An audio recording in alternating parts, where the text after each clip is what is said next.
Anne-Laure Blin, élue du Maine-et-Loire, réfute l'idée que son groupe en demande trop. Alors j'aurais tendance à vous répondre assez spontanément qu'on ne demande jamais suffisamment pour la France. Aujourd'hui, on voit bien l'état de notre pays et donc il est nécessaire, et c'est la raison pour laquelle les Républicains ont demandé ce contrat de gouvernement, que l'on ait connaissance des perspectives, du cap, de la vision qui va être retenue par le Premier ministre. Et donc nous avons mis des sujets sur la table. Très clairement, il faut se consacrer à principalement deux points. La question de l'ordre dans ce pays, de l'autorité, le régalien, la sécurité, la régulation de l'immigration, un volet économie. Il faut clairement que l'on favorise et que l'on accompagne la France qui travaille et que donc on crée un véritable écart avec les revenus de l'assistance. Bien sûr, tout cela dans un cadre fiscal constant, à minima constant, mais en tout cas sans augmentation d'impôts, mais surtout avec des économies pour le train de vie de l'État. Et on voit bien combien aujourd'hui on pourrait en faire si on avait le courage. Et notamment, nous l'avons chiffré à près de 40 milliards d'euros. C'est possible, mais à condition d'en avoir la volonté. Sécurité et fiscalité, deux piliers clairs face à la pression du Parti socialiste qui réclame plus de justice sociale et fiscale. Dans les colonnes du Parisien le 26 septembre, Sébastien Lecornu s'est montré plutôt défavorable à la taxe Zuckman sur les plus grandes fortunes françaises et sur le retour de l'impôt sur la fortune. Il a aussi envisagé un texte antifraude sociale, de quoi plaire à LR.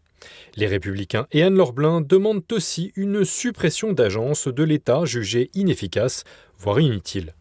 J'ai énormément travaillé dans le cadre d'un texte qui est arrivé à l'Assemblée au printemps dernier, dans le cadre de la simplification. Il y a énormément d'agences, de comités, d'organismes divers qui sont aujourd'hui en totale roue libre, qui sont source de véritable gaspillage d'argent public, qui est d'ailleurs hors de contrôle par les parlementaires.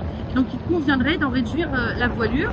Il y a des instances sur l'ensemble des sujets qui concernent le quotidien des Français. Encore aujourd'hui, on a entendu un haut comité à l'enfance et à l'âge prendre des positions qui sont sincèrement complètement déconnectées des réalités, savoir quel vocabulaire on doit employer à l'égard des personnes, de nos personnes aînées, mais aussi sur les questions écologiques, beaucoup de gaspillage d'argent public. L'ADEME, par exemple, qui est une agence qui s'autorégule, alors même que, par exemple, les régions examinent des dossiers en matière de transition énergétique. Le ministère aussi, notamment avec l'examen de MaPrimeRénov', examine aussi ces dossiers de transition énergétique. Donc, on gagnerait véritablement à une véritable rationalisation du millefeuille administratif.